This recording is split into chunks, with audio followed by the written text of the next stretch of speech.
recognized symbol of excellence in sports entertainment.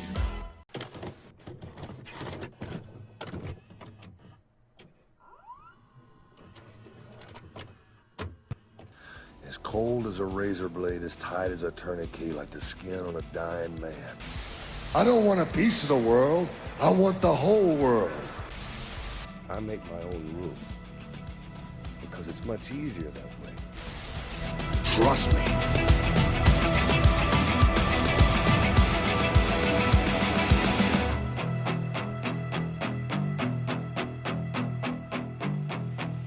What's up, everybody? It's Marcus D'Angelo, and we are back for another episode of The Snake Pit. And of course, I'm here with the man who was just there for Sting's last match, the legendary Jake the Snake Roberts. Jake, what's going on, my man? Oh, man, what a weekend. What a weekend. What a show. Yes, it was. 16,000 people. They were with it, man. They were really with it. And every match was great. Bar none. There was not a stinker on the card, and buddy, let me say, this is it was a pretty significant event. Sting got a send-off that pretty much anybody would dream of getting to have. Anything you want to say about Sting and his kind of ride off into the sunset here? Oh, man, I'm jealous of the way he got to ride off. What a send-off, man. The only thing missing was a ticker tape parade, but they got pretty close to that at the end. So, it was something to see, something to be a part of. I'm glad I was there. It was great seeing some of the old timers, like Steamboat and a few others. And DDP was there. So it was good. It was really, really good. The only thing that kind of cast a shadow on it is, we lost a couple of guys. Ole Anderson, hard nose as that old prick was. And he was tough. Oh my God, he was tough. And he was a gnarly bit to deal with, but I dealt with it. I got through it. And of course, Virgil, that was a tough one to take too, man. But they're in a better place now. And, you just never know when it's your time. So enjoy whatever you got. And remember, you don't know when it's your time. Man, that's exactly right. And, Virgil is such a sad story, especially how things kind of started to go for him there later on in his life. And, prayers up for him. Ole, I know that you didn't always see eye to eye with him, but, he's one of those guys. He's a trailblazer in professional wrestling, and that can never be taken away. As far as Virgil's concerned, Jake, any fun, memorable interactions that you had with him you want to share with the audience? Oh, my God, man. Poor Virgil. Virgil was for DiBiase. He had to take whatever the babyface wanted to give because Ted wasn't going to. He's $1 million man. So that meant I got to put the stake on Virgil. And, of course, I had Snake lick his face, which freaked him out. Then one night I decided, what the hell, let's see what happens. And I shoved the snake down his pants. That snake crawled all the way out the end. Then I got in the tug of war trying to pull it out. And Virgil was pissed, man. He was pissed. Oh my God, just amazing. And yeah, I mean, a guy who I know he was like DiBiase's lackey, and you also hear a lot of people kind of poke fun at him over the years just because he's he never really rose to the pinnacle of wrestling. But it's being able to work in the WWF for as long as he did and make a stable income from it. That's a pretty big win in my eyes. Hey, with the WCW too, so yep, yeah, nobody can mark that off, as a nothing deal. He had a job at both places, one for Virgil, one for Vincent. Man, the guy did okay for himself over the years, and he's got a legacy that's never going to go away. So rest in peace to Virgil, Ole Anderson, and congratulations to Sting on the end of his career. Pretty incredible stuff. Absolutely. Well, Jake, this week we are taking, finally, finally, we are taking a look back to AAA. It was about a year ago, the last time that we talked about AAA, and we kept telling everybody, yeah, we're gonna get to it down the road here. Well, the day has finally come, guys, and brother, there's a lot to discuss, so we better get to it. August 29th, 1993, you're in San Diego, and you're in a pretty notable match. The opponents are Konnan, Octagon, and Cien Caras. And Jake, you are paired up with Love Machine, who I think fans might know better as Art Barr, and a young Eddy Guerrero with DDP as your manager. Jake, let's start out with Art Barr. He was close friends with Roddy Piper and was said to be a fantastic performer who was on his way to superstardom when he would pass away just about a year after this in 1994. And he had some weird stuff go on, man. After pleading guilty to rape in exchange for probation, a fine and community service, and a conviction for possession of cocaine, he began working south of the border as a tag team partner with Eddy and had great success up until his death. Jake, he sounds like a pretty complicated guy, and I know that you worked with him and Eddy on a few occasions. What can you tell us about Art Barr? Well, he had a past that was trouble, man. We all make mistakes. You know, I'm not there to judge him. I was there to work. And nobody can take that away from him. He was a hell of a worker, man, and a high flyer, too. You know, at the time, Eddy and him both were flying. They had to. They were in Mexico. So one night I remember in particular, I think it was San Diego. After the match, I came back to the locker room and I exploded. I started throwing chairs, cursing, you know, fuck this bullshit. I'm not putting up with this. A chunk of chair. I was ripping off my clothes. I fucking ain't putting up with this crap. And Eddy and them are like freaking out. What the fuck, Jake? What's wrong? I'm not putting up with it. It's bullshit, man. And in comes the boss, and he sees this. And he's like, holy fuck, you know, he don't know what to do.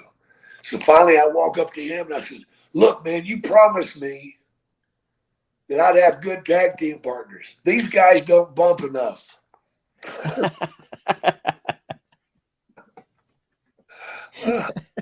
So he looked at them and said a bunch of shit in Spanish and their head dropped.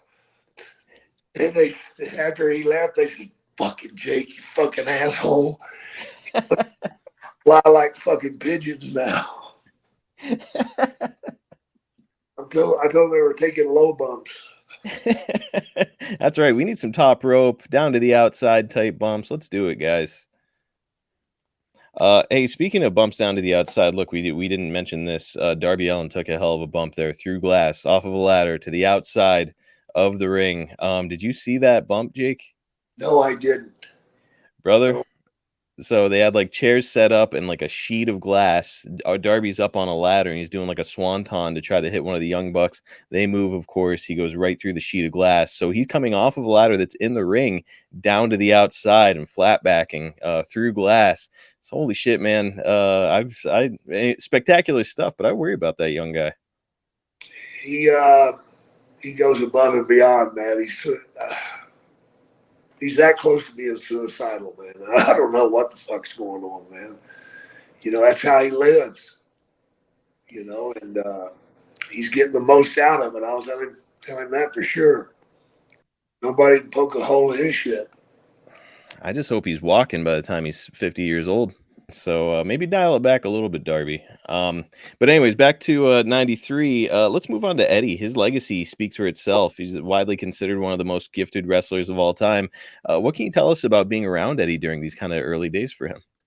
Oh, Eddy was stuck up to me like a dog smelling meat, man. He wanted to hear what I had to say, man. So I talked to Eddy quite a bit back in those days, man, about working, you know, how to do things, how to do things that make him mean more, you know, and you know, the tricks of the trade I shared with him, and you know, because I'd wrestled with his brothers, you know, Christ, man, I'd been with them too, you know, but Eddy was the one.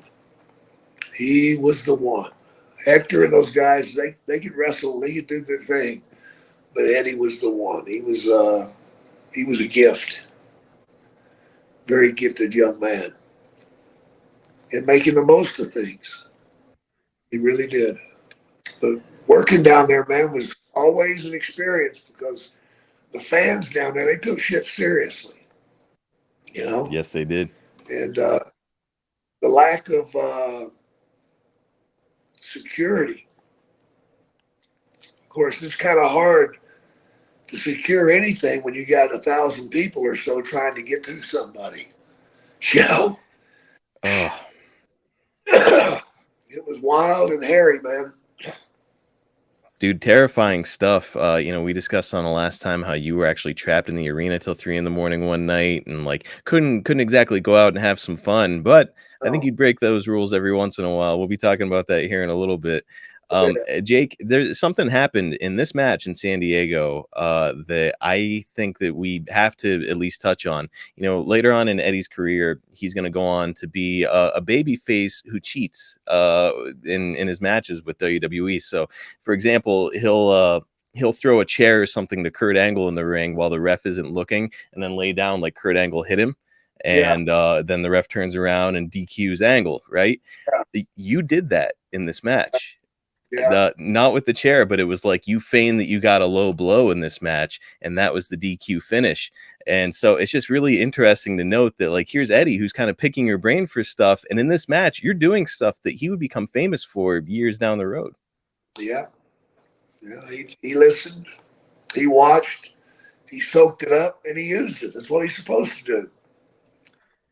Dude, just genius stuff, and such a cool little footnote here. As we're talking about Eddy, Jim Duggan recently told me that he viewed those smaller guys like Eddy, Chris Benoit, Perry Saturn, etc., as having Napoleon complexes during his time with them in WCW, and certainly they were much smaller than conventional wrestlers of the era. Did you see the superstar potential in Eddy despite his lack of size? Oh yeah, absolutely.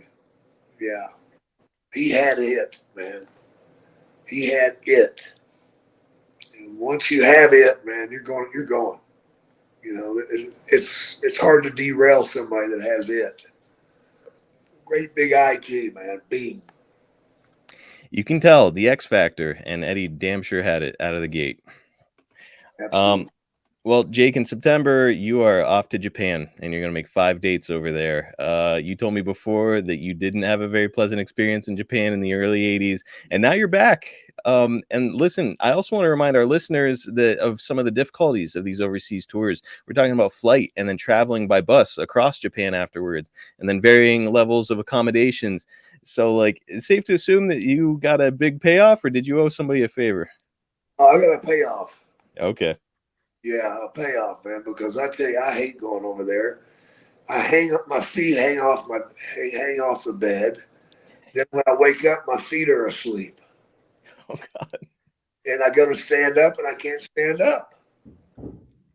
Because my feet are just frozen. They don't move. And all that after a day of traveling and taking bumps. Yeah, those bus trips were a little bit brutal, man. I cannot begin to imagine how terrible that would be to sit on a bus with a bunch of fucking smelly dudes going on to the next town. 7 hours. Oh my God. No, thank you. Get off in a hotel that doesn't have shitters. You got to shit in the floor. You got to shit that little slot in the floor, Oh. I never took classes to aim with my asshole, So sometimes I'd hit the hole, sometimes I wouldn't. Depending on what I'd ate, it really screws up your belly, man, when you first go over there, because you start eating completely different food than you've ever eaten before, and you get some loose shit, Yeah. I sprayed my ankles a couple of times. What can you do? Dude, I didn't even think about that factor. It must have been a fantastic payoff for you to go back this time. Yeah, it was a damn good one. Top of the morning to you. This episode is brought to you by St. Patrick's Day Shamrock Shavers, Manscaped. This year, don't just chase rainbows, make your own pot of gold and groom your little leprechaun with the leaders in below the kilt care. Say goodbye to your clover forest with Manscaped's Lawnmower 5.0 and let your confidence shine bright. Embrace the luck of the Irish and join the 10 million men worldwide who trust Manscaped. Head over to manscaped.com and use code SNAKEPIT for 20% off plus free shipping. Guys, gone are the days of using cheap, gross razors that you just reuse and irritate your skin. No more nicking yourself with your clippers and doing an unintentional blade job. It's over, guys. It's time to get upgraded courtesy of Manscaped. Let me say, ever since I've used Manscaped, I can proudly say I have found my pot of gold at the end of the rainbow. Meet your new lucky charm for St. Patrick's Day. It's the Lawnmower 5.0 Ultra. This trimmer comes with 2 interchangeable next-gen skin-safe blade heads, one for the classic trim and a new foil blade to go smooth wherever your heart desires. It's equipped with 2 LED spotlights so you can navigate your shamrock patch in peace.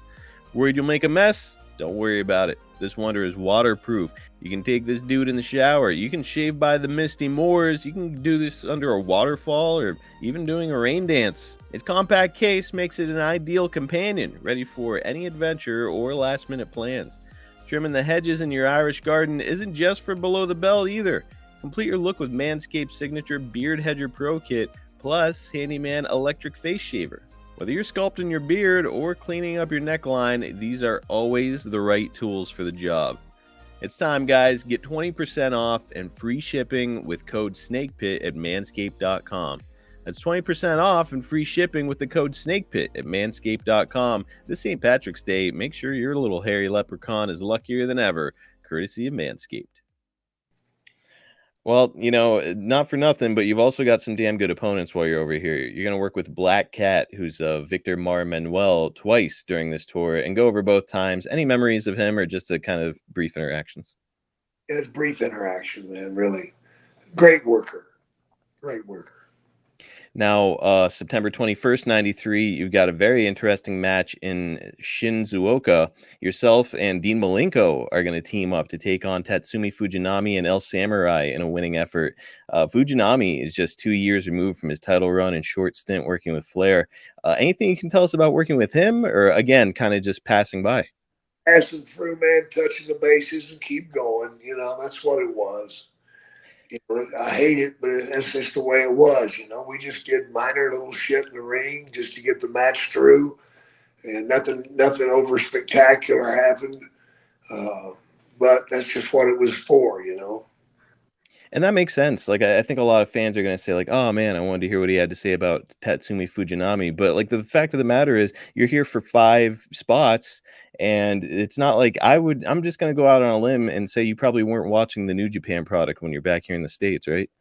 Not much. I didn't think so. So it's like, what would Jake know about Tatsumi? You might, like, did you even know who he was really at the time? Yeah, I did.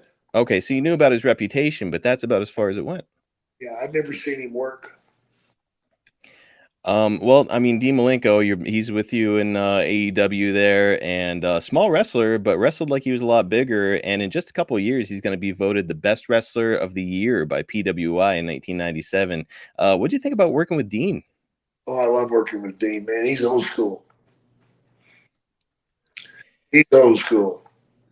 He is, and like, man, a damn good worker. He's built at 5'10", but I think he's probably a little bit closer to 5'8". I'm 5'10", and I had the pleasure of meeting him recently, and I don't think he's 5'10". But man, what a technical marvel.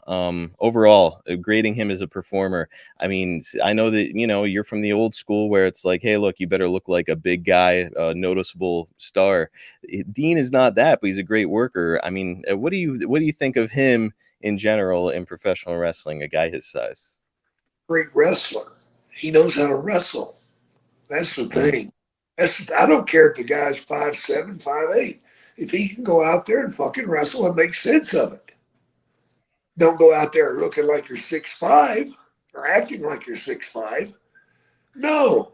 Use your advantage to help your match along. Be fast, be quick, be elusive,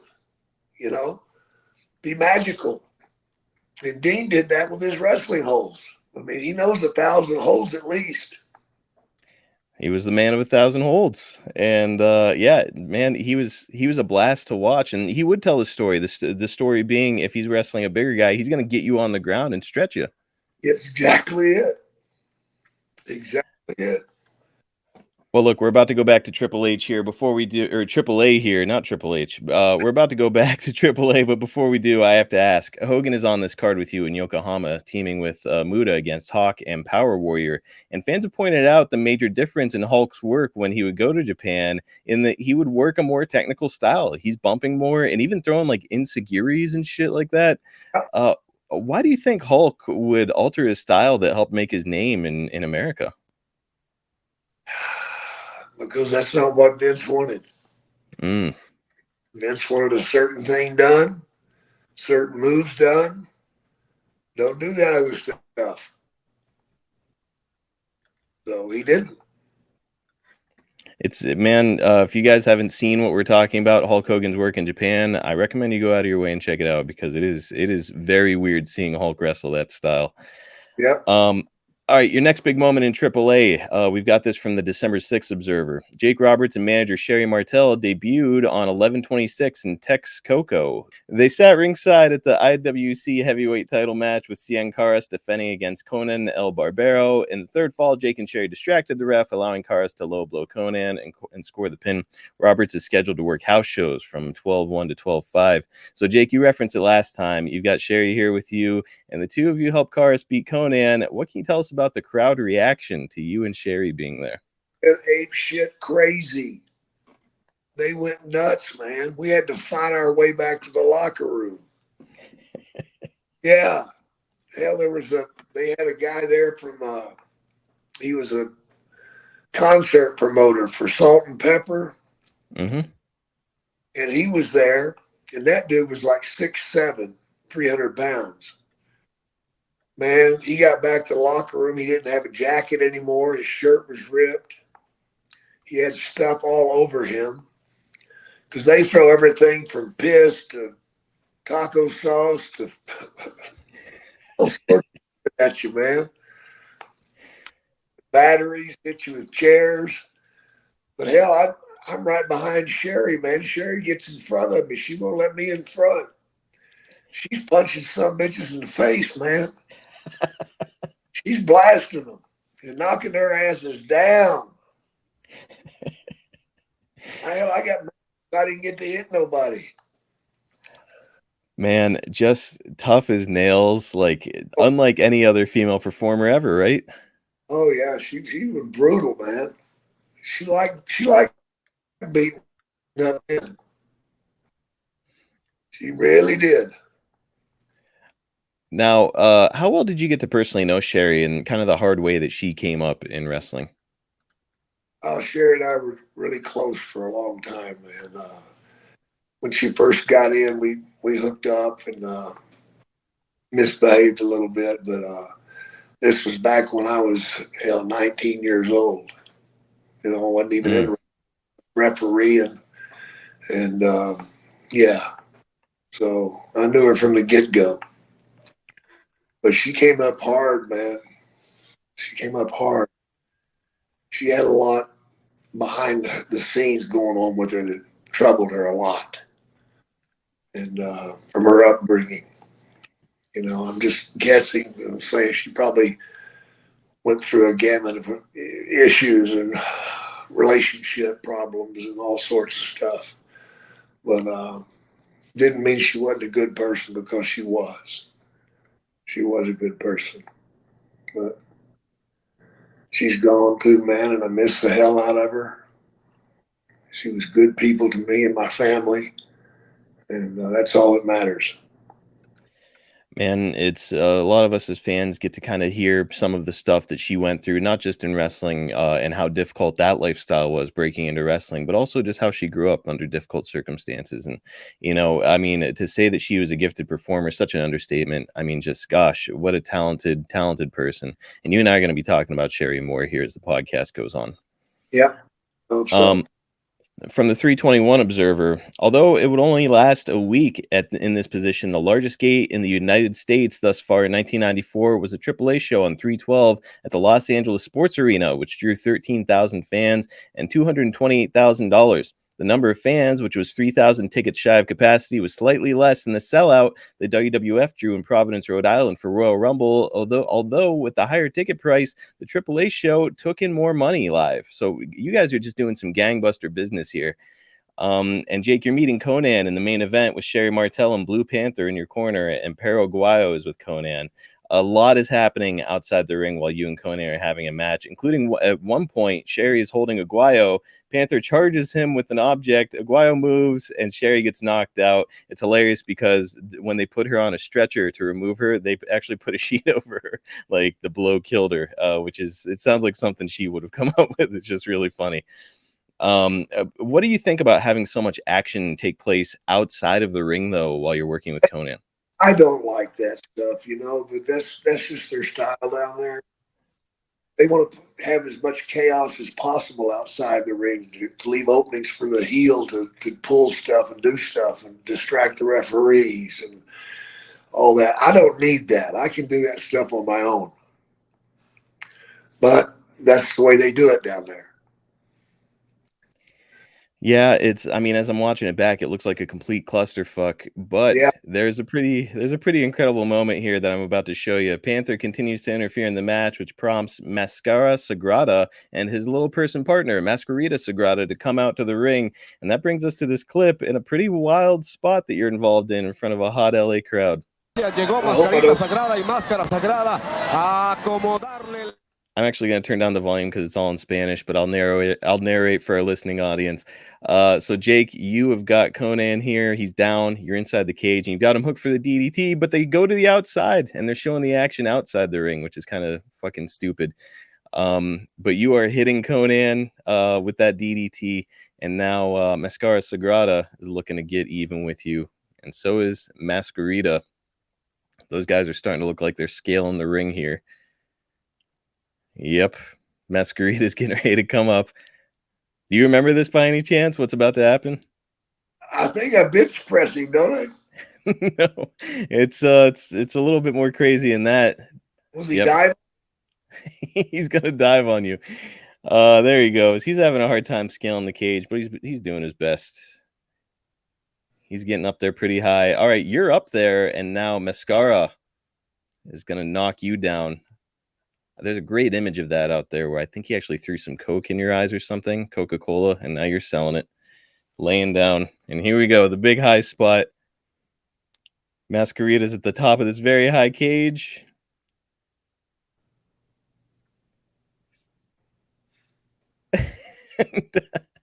And now he comes on Jake with a splash. Didn't feel it. Well, it's funny you should say that, Jake, because one of the things I noticed, and it's actually something that Meltzer commented on in the Observer at the time, was that you didn't really sell it. You kind of got up right away there. And he was actually kind of selling being hurt. And Jake, I know that you don't do anything without a reason. So what prompted you to say, I don't think I'm going to sell this too much? I can't be selling for him. I registered it, but the other thing is he didn't hit me with it, man. He landed on his feet first. Yes. And it was a glancing blow thing, man. If he'd have landed on me, I'd have sold it. But yeah. I wouldn't sell it when he didn't land on me. That is a very good point. And I'm going to post this online so our listeners can see it. So check us out on social media. But he does touch with his feet first, and then kind of his upper body just flops onto Jake. So, hey, that makes sense. He scales over me. Hell, anybody watching can see that. If I act like I'm fucking dead, they're going to say you're a phony fuck. I'm not doing it. Well, later this month, you'll debut with Smoky Mountain Wrestling, which we covered way back on episode 21 of the podcast. So I encourage you guys to go and listen to it. Triple Mania 2 is 3 shows, and you won't be part of the first one, which takes place on April 26th, but you will be there for the second show on May 15th, where yourself, Love Machine, and Miguel Perez Jr. will lose to Konnan, Paraguayo, and Cien Caras. Jake, it sounds like one of the craziest things that happened was actually backstage at this. We have this from the May 26th Observer. At 10:45 p.m. on 5/15, Jake Roberts was lying face first on the ground after nearly being choked out by a panic snake that was wrapped around his neck. Backstage, in an attempt to revive him, backstage hands poured bottles of water all over him. It worked. The other wrestlers were waiting for water, of which there was none in the building to take showers. The showers never did work. Holy shit, dude. What do you remember about nearly being choked out by a snake? It did choke me out. I was down and out, man. Terrifying, dude. Yeah. That happened a couple of times, man. So obviously you've had a lot of experience with snakes at this point. Yeah. Like, how do you normally get out of it when one of them starts wrapping themselves on you? Well, you have to unravel it, man. You have to start at one end and undo it. Okay. But what happens is you have them around your neck and they feel comfortable. Then all of a sudden you black out because they've been squeezing here on the sides, the carotid arteries. Mm. They're not choking you. They're just squeezing the sides. And pretty soon you get fucking lightheaded and you go down. Now they cinch up on you. Now that's when they do the kill switch. But no, man, I went down and if somebody hadn't got him off of me, he'd kill me. Dude, that is petrifying. Yeah. And I mean, the fact that you could have gotten hurt just falling down, and this thing is slowly tightening its way around you. I mean, is there some kind of a way to do you realize he's starting to do it, or by the time you realize it's too late? It's too late. Holy shit. I mean, what's the solution? You hook it over his shoulder and then under the opposite arm? Underneath his arm. Yeah, gotta be. God damn. Get on both sides. If you allow him to get both sides of that carotid artery, you're done. Dude, glad you're okay, because that, as I was reading that, I was like, my God, that must have been absolutely horrifying. But you said it's happened to you a couple of times too. Yeah, it happened that time, and it happened with me in Indianapolis with Steamboat. Ah, man, it's God bless you for bringing those snakes to the ring. They blow you up on the way there. They're choking you in the back. Good Lord. I just read a report that America is now in more credit card debt than ever before, more than $1.1 trillion. My grandfather used to say, there's no stress like money stress, son. Well, are you feeling that right now? Let me help. You've got a friend in the mortgage business in me, and I've helped families just like yours save hundreds of dollars a month. Seriously, we've helped listeners to this podcast save up to $800 a month. At SaveWithConrad.com, we routinely help our podcast listeners consolidate all of their high interest rate credit cards into just one much lower monthly payment. Would you like to lower your monthly payments? Wouldn't it be nice to skip your next 2 house payments? Are you finally ready for some breathing room and peace of mind? Start saving money today with your friend in the mortgage business, me, at SaveWithConrad.com. You don't need perfect credit. You don't need money out of your pocket. And if we can't help you save some cash, we won't waste your time. You see, at SaveWithConrad.com, we don't say no. We say not yet, but here's how. We want to be your mortgage advisor for life. So find out how easy it is to finally get rid of your credit card debt once and for all, get a much lower monthly payment, and even skip your next 2 house payments. Let's find out how much money you can save for free at SaveWithConrad.com. NMLS number 32416, equal housing lender, SaveWithConrad.com. Well, the final Triple Mania show is set for May 27th, and according to this edition of The Observer, it was already set for you to meet Konnan in a hair versus hair match. Meltzer would say whomever loses is expected to receive legit the largest amount anyone has ever received for shaving their head. So we're coming to the big story here involving the hair versus hair match shortly. But before we get there, let's fully set it up. What did you think of the idea when it was first presented to you, Jake? Well, I was all for it because I gave them a number and they agreed to it. It's going to cost them quite a bit for my hair. And they agreed to it, but I didn't trust them. I heard some stories where people would get to that match and all of a sudden the money's not there. So I said, the only way I'll do it is that you give me half up front that I can put in the bank in the States. And then the other half you will give to the person that I have there as I get into the ring.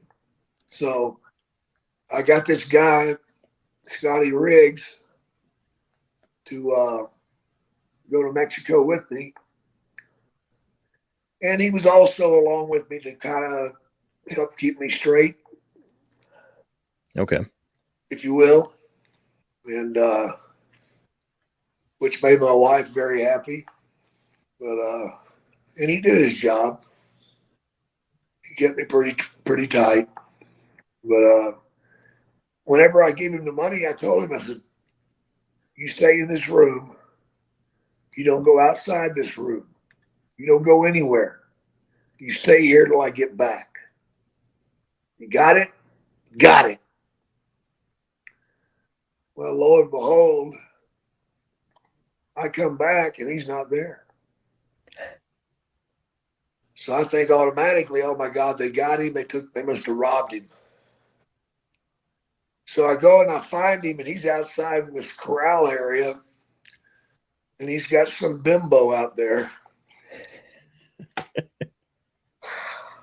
They've been having a little fun. I chewed his ass, boy. I chewed it. It scared the hell out of me. Yeah. You know, because, man, you're in a different country. You don't know what in the hell they got in mind for you. And the amount of money he had on him was more than the Mexican would make in his, in a year or two. You know, so there you go. Man, so the figure that's always been bounced around, and you can confirm if you want to, you don't have to, but the total $25,000 in cash that you're getting paid out, would you say over or under? A little over. Okay, so 25K is a little bit light. I mean, dude, that is so much money to do this hair versus hair gimmick. I mean, when they ask you to do it, are you aware that this match is a big enough deal, or is that just what you would charge anybody to shave your head? I'll charge anybody to shave my head. I'll spin up pubic hair from 1982, man, for $25,000. Had you ever done hair versus hair before anywhere? No. Okay, so this is the first. Okay, well, did Pena bulk at all at the figure, or he was just ready to pay it as soon as you offered it up? Ready to pay it, man. Okay, we're about to watch the final moments of this situation. Before we do, though, Jake, Jim Cornette has told the story about you trying to leave Tijuana because, again, you've got tens of thousands of dollars on you, and you're in Tijuana, which is a pretty fun place to be. Did you stop and have any fun, or did you get right out of there? Right the hell out of there. That's the only way, right? You go and get on the damn plane and get out of town. Yep. Because, you don't know if you're going to get robbed by, who knows? At this point, Pena had jerked you around a little bit with money, hadn't he? Yeah, they had. So, you don't know if he's going to send somebody to go and try and maybe recollect the money. Exactly. So, yeah, it's definitely the right way to go.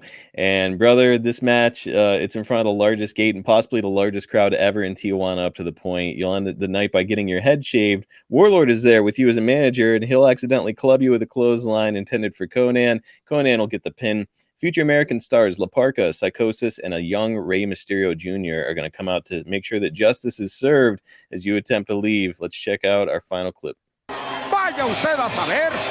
I'm going to turn it down again just because there's copyrighted music and it's in Spanish. But Jake, they've got you down. A bunch of guys surrounding you. Warlord is at a loss. He can't stop the situation. But getting your head shaved. So what was it like getting these clippers after getting your hair all wet during a match, Jake? They were ripping hunks of hair out, man.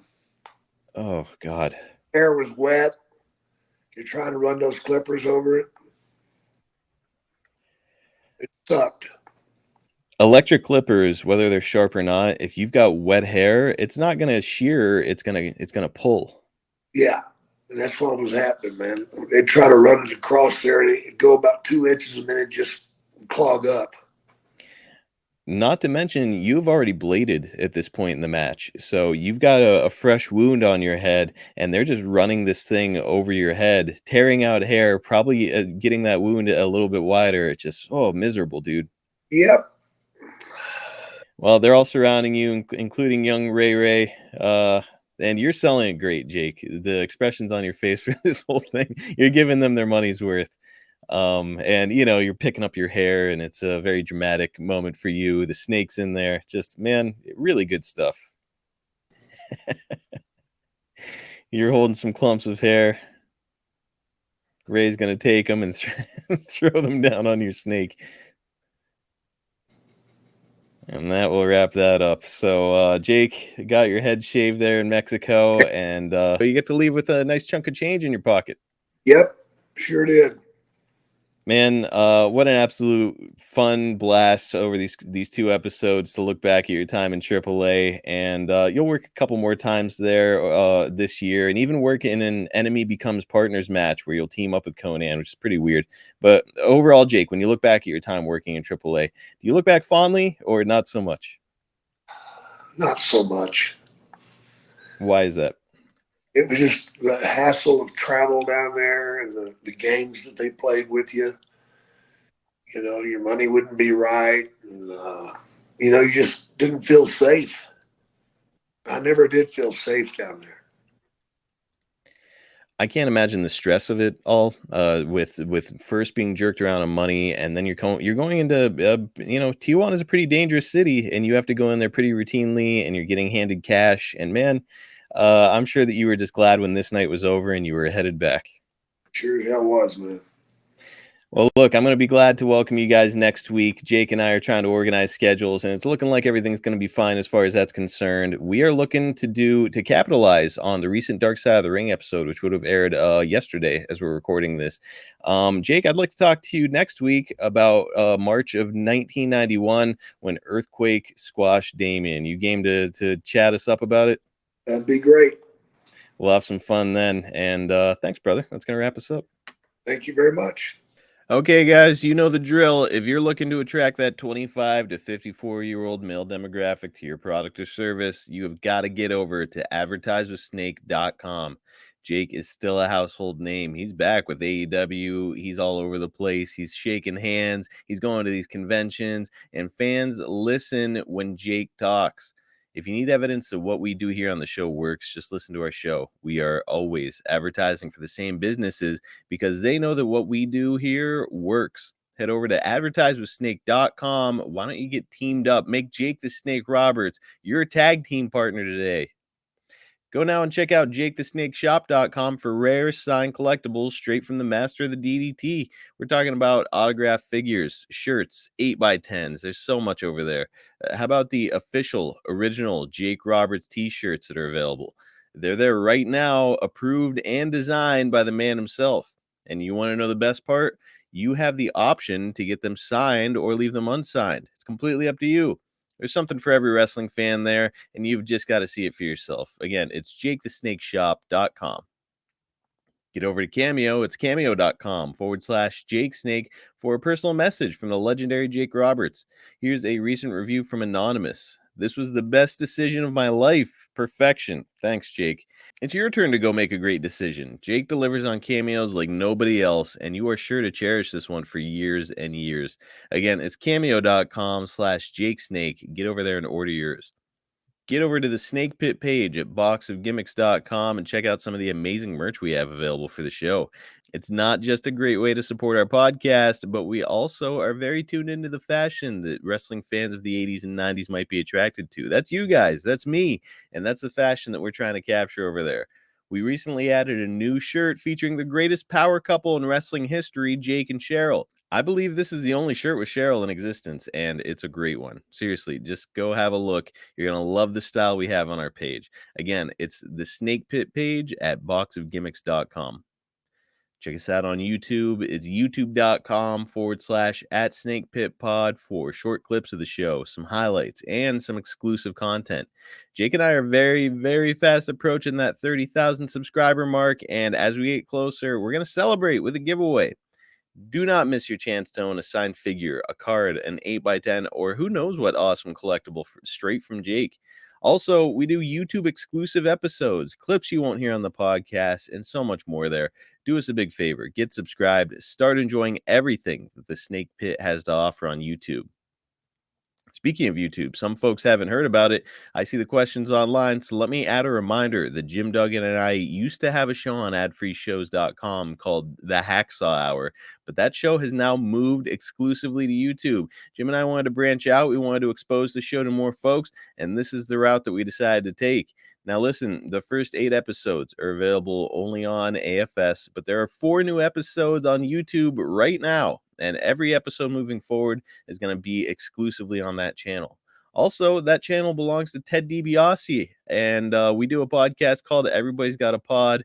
And man, let me tell you, both shows have been absolutely unbelievable. Such valuable insight from 2 very legendary figures who've both been in wrestling for many, many, many years. If you like what Jake and I do here, you're going to love it. Go and get subscribed and get caught up on both shows. YouTube.com/@everybody's-got-a-pod. Here's some amazing stories from both men. Get exclusive clips and even enjoy videos straight from Jim himself as he documents his travels, his home, his collection of wrestling memorabilia, and much more. Again, one more time, is youtube.com/@everybody's-got-a-pod. Also, if you've enjoyed the Snake Pit, please like, subscribe, leave us a 5-star review on all platforms. Only takes you a couple minutes and does Jake and I a massive favor. So please take the time, open up that podcast app, give us a 5-star review and a nice little review, and that goes a long way to help Jake and I. Just a reminder, you can get the Snake Pit and all the other shows in our network early and ad-free at adfreeshows.com. And guess what? Starts at just $9 per month. The Sandman just started an exclusive AFS show called Enter Sandman. Our buddy David Crockett is over there with Conrad going over old JCP booking logs month by month in a series called The Book. Let me say, if you're a Four Horsemen fan or a fan of the old days of JCP, that one is going to be must hear. My buddy Paul Bromwell is there with Kevin Sullivan every Tuesday with the Taskmaster. Lex Luger does a monthly series called Lex Express. Guys, there's just so much over there. If you're a wrestling fan, if you love wrestling podcasts and you're hungry for more content, buddy, it is over there. You are missing out by not being a member. Get over there, sign up, and I can guarantee you're going to love being part of that community. Again, it's adfreeshows.com. You can catch Jake on X at JakeSnakeDDT, on Instagram at JakeTheSnakeDDT, and on Facebook at Real Jake the Snake. You can follow me at Marcus P. D'Angelo on X, and you can follow the podcast at Snake Pit Pod on all social media platforms. Gosh, what an awesome look back to Jake's time in Mexico. It's 20 years ago now, which is crazy. And it's it's another unexplored period of time in Jake's career that we decided to break down. We're going to keep doing that here on the show. I'm looking forward to bringing you guys more content with Jake, and I'll look forward to talking to you next week right here on The Snake Pit.